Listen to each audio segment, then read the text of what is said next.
नमस्कार दोस्तों, हम लोग principle and practice of insurance यानी बीमा के सिद्धांत एवं व्यवहार की जो सीरीज चल रही है, इसी को हम कंटिन्यू करेंगे। आज इसी सीरीज के एक महत्वपूर्ण टॉपिक पर बात करेंगे, उसकी चर्चा करेंगे। उस टॉपिक का नाम है बीमा का महत्व यानी इम्पोर्टेंस ऑफ इंश्योरेंस। तो चलिए शुरू करते हैं। बीमा का महत्व। मनुष्य वास्तव में आज के लिए नहीं बल्कि आने वाले कल के लिए पूरा प्रबंध करना चाहता है।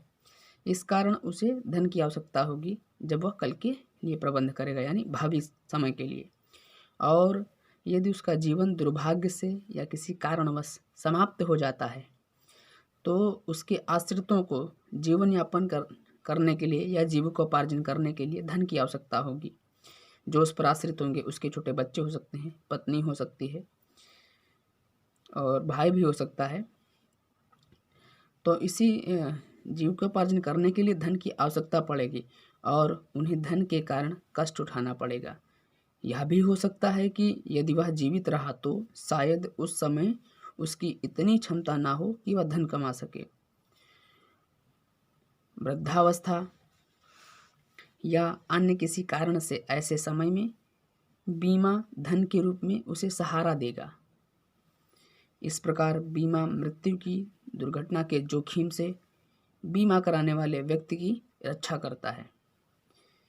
यह सुरक्षा भी है और थोड़ी थोड़ी बचत के बाद अच्छी रकम प्राप्त करने का साधन भी, जिससे मृत्युपरांत सुरक्षा मिलती है और साथ में अतिरिक्त आय की व्यवस्था भी होती है।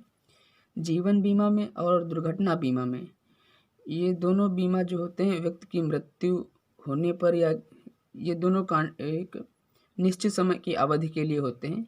यह अगर दुर्घटना होती है तब बीमाकार या बीमाकर्ता तो उस राशि को देता है। अगर मृत्यु हो जाती है तब वह आर्थिक मदद करता है। इसमें दोनों ही स्थिति में पैसा वापस मिलता है, लेकिन किसी और में जिसमें क्षतिपूर्ति का सिद्धांत लागू होता है उसमें केवल संभावित हानि और वास्तविक हानि के बीच का मूल्यांकन किया जाता है। वास्तविक हानि जितनी होती है उतना ही उसको पैसा दिया जाता है, बाकी नहीं। और आज के समय में किसी देश की आर्थिक उन्नति का अनुमान उस देश के बीमा संबंधी आंकड़ों से लगाया जाता है। रेफेल ने बीमा के महत्व के विषय में अपने विचारों को इस तरह लिखा है।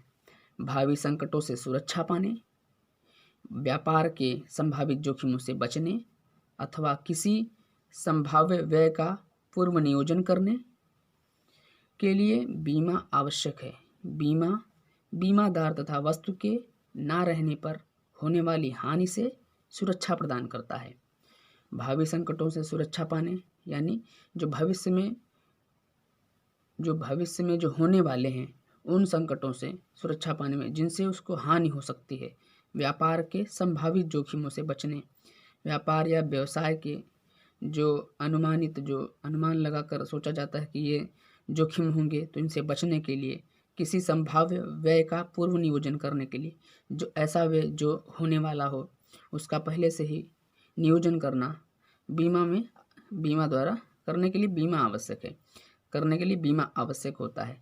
बीमादार तथा वस्तु की ना रहने पर होने वाली हानि से सुरक्षा प्रदान करता है। अगर बीमादार या वस्तु नहीं रही तो उससे उसके परिवार को हो सकता है या उसके व्यवसाय को बीमा सुरक्षा प्रदान करता है।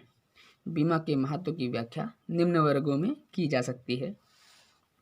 पहला है व्यक्तिगत महत्व या पारिवारिक महत्व, दूसरा है सामाजिक महत्व, तीसरा है व्यावसायिक महत्व। तो हम पहले महत्व की बात करते हैं। व्यक्तिगत महत्व, व्यक्तिगत या पारिवारिक महत्व। किसी व्यक्ति विशेष या परिवार को बीमा से अनेक लाभ होते हैं जो कि निसंदेह उसके लिए महत्वपूर्ण होते हैं। व्यक्तिगत या पारिवारिक महत्व, इसके जो लाभ होते हैं वो निम्न प्रकार से होते हैं जिसके लिए वह महत्वपूर्ण है। आर्थिक सुरक्षा की प्राप्ति, आर्थिक सुरक्षा की प्राप्ति में जीवन बीमा की बहुत अहम भूमिका है, क्योंकि यह सत्य है कि मृत्यु निश्चित है परंतु समय अनिश्चित। मृत्यु निश्चित है, मृत्यु तो एक दिन होनी ही होनी है प्रत्येक व्यक्ति की, परंतु समय अनिश्चित है। यह किसी को नहीं मालूम कि कब होगी, कल हो सकती है, किसी भी समय हो सकती है। इस प्रकार बीमा से भविष्य की चिंताओं से छुटकारा मिलता है। अगर आप बीमा करा लेंगे तो आपको जो चिंताएं सता रही हैं, या हो सकता है घर परिवार की हो या स्वयं की हो, तो उससे क्या होगा कि अगर आप एक मुखिया हैं, केवल आप ही कमाने वाले हैं, तो इससे आपको बीमा करा लेना उचित होता है। इससे आपके ना रहने पर या दुर्भाग्यवश आपका दुर्घटनावश कुछ ऐसा हो जाए जिससे आप किसी कार्य को करने के लायक ना रहें, ऐसी स्थिति में बीमा करा लेना चाहिए। इससे क्या होगा, भविष्य की चिंताओं से छुटकारा मिलता है। साथ ही साथ बीमाधारी के ना रहने पर या रहने की स्थिति में उसके परिवार को आर्थिक सुरक्षा भी प्रदान करता है। संतान के लिए व्यवस्था। बीमादार अपनी संतान की शिक्षा, विवाह तथा भविष्य की अन्य आवश्यकताओं की पूर्ति हेतु आर्थिक व्यवस्था करने की दृष्टि से बीमा करा सकता है। अगर व्यक्ति इतनी क्षमता नहीं है कि वह शिक्षा, विवाह और भविष्य में अन्य आवश्यकताओं की पूर्ति का खर्च नहीं उठा सकता है, तो वह इसके लिए बीमा करा सकता है। इसमें एक निश्चित समय पर इसका विवाह किया जाएगा संतान का, और उसके शिक्षा का भी खर्चा बीमा से ही होता है। और अगर कभी आवश्यकता पड़ी तो इन उद्देश्यों से जो बीमा कराया गया है उसकी रकम का आप प्रयोग कर सकते हैं। आत्मसम्मान में वृद्धि। बीमा करा लेने से मनुष्य के आत्मसम्मान में वृद्धि होती है, क्योंकि वह समाज पर भार नहीं बनता और उसे अपने परिवार की आवश्यकताओं को पूर्ण करने के लिए किसी के आगे मदद के लिए हाथ नहीं फैलाना पड़ता। इससे क्या होता है, व्यक्ति के मानसिक विकास होता है, आत्मसम्मान में वृद्धि होती है, क्योंकि जब वो बीमा करा लेगा तब उसके परिवार को आर्थिक सहायता के लिए कहीं भटकना नहीं पड़ेगा। इसमें फिर दूसरा है पैसा डूबने की संभावना नहीं।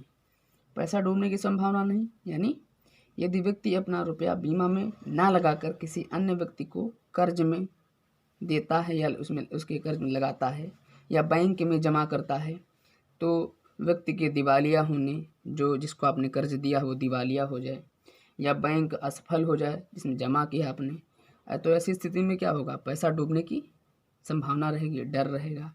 लेकिन बीमा पॉलिसी में लगाया गया रुपया 100% सुरक्षित रहता है। इसके बाद है आयकर, इनकम टैक्स में छूट। बीमा से व्यक्ति को एक महत्वपूर्ण लाभ प्राप्त होता है कि जितनी रकम वह प्रीमियम के रूप में भुगतान करता है उस पर उसे आयकर नहीं चुकाना पड़ता है। इसके बाद है हम दूसरा महत्व देखेंगे। दूसरा महत्व सामाजिक महत्व। सामाजिक महत्व में अल्प बचत को बढ़ावा और उसका सदुपयोग।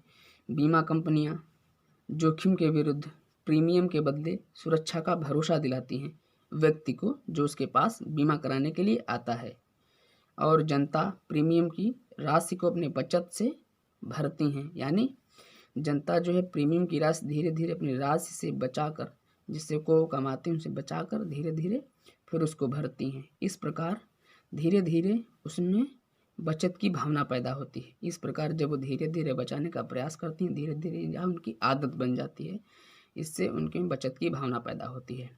इसके बाद है जीवन में स्थिरता का द्योतक या सूचक। तो इसमें होगा कि बीमा जीवन में स्थिरता का द्योतक है।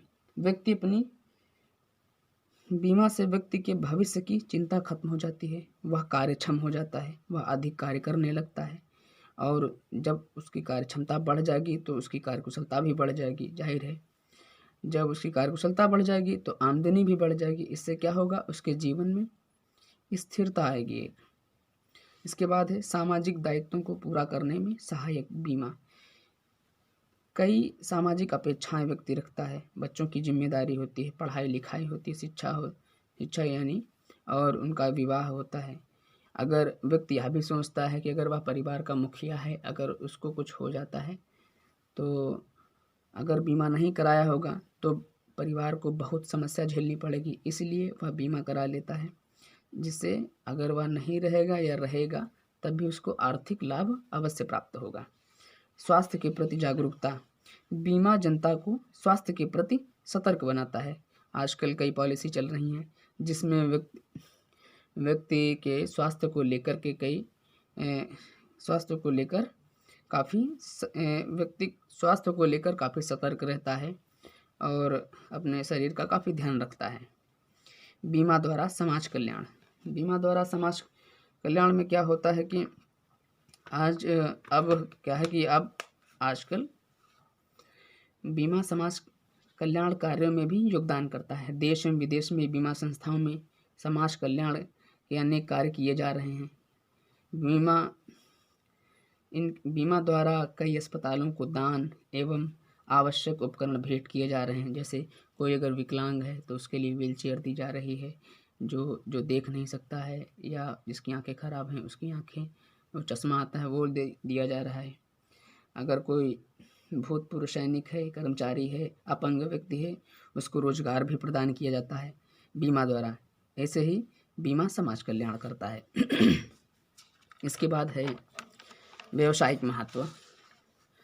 तो व्यावसायिक महत्व में क्या है कि आज के दौर में प्रत्येक व्यवसाय के लिए जोखिम तथा भविष्य की अनिश्चितता के कारण बीमा को सबसे पहले मानने के लिए मजबूर है।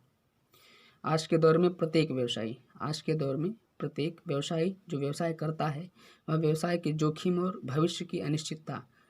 भविष्य में ये अनिश्चितता यानी व्यवसाय में कब क्या हानि हो जाए, कौन सा जोखिम कब आ जाए, वो समय कभी भी आ सकता है क्योंकि वह समय अनिश्चित है। अनिश्चितता के कारण बीमा सबसे पहले करा लेता है, वह मजबूर है, नहीं तो वो इतना आर्थिक मदद फिर कहीं और से उसको जल्दी मिलेगी नहीं। क्योंकि जब किसी व्यवसाय का बीमा नहीं हुआ होता है तब कोई भी दूसरी कंपनी या बैंक उसको ऋण नहीं देती है, क्योंकि वह यह समझती है कि उसकी आर्थिक स्थिति अच्छी नहीं होगी, अगर और ख़राब हो जाएगी तो वह पैसा हमको नहीं दे पाएगा, ऐसी चीज़ वह समझते हैं। व्यावसायिक सुरक्षा।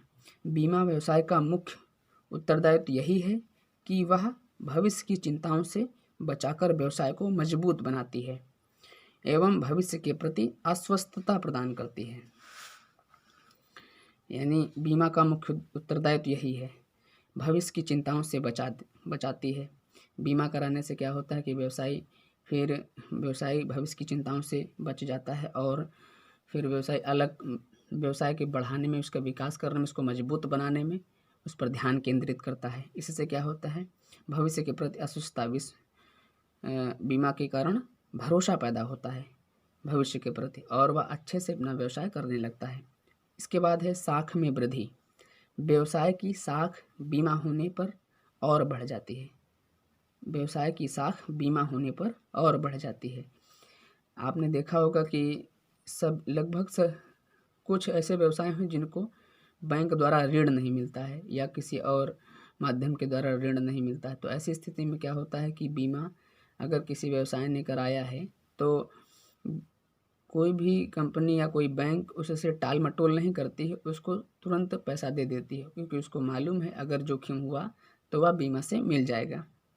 फिर है साझेदारी व्यापार में सहायक।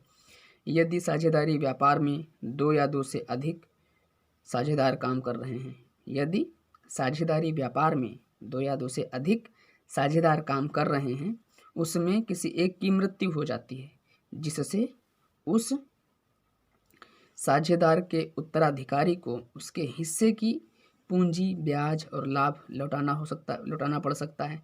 तो क्या होगा, अगर व्यापार से पैसा निकाला जाता है, पूंजी, ब्याज और लाभ अगर निकाला जाएगा तो क्या होगा, व्यवसाय पर प्रतिकूल प्रभाव पड़ेगा।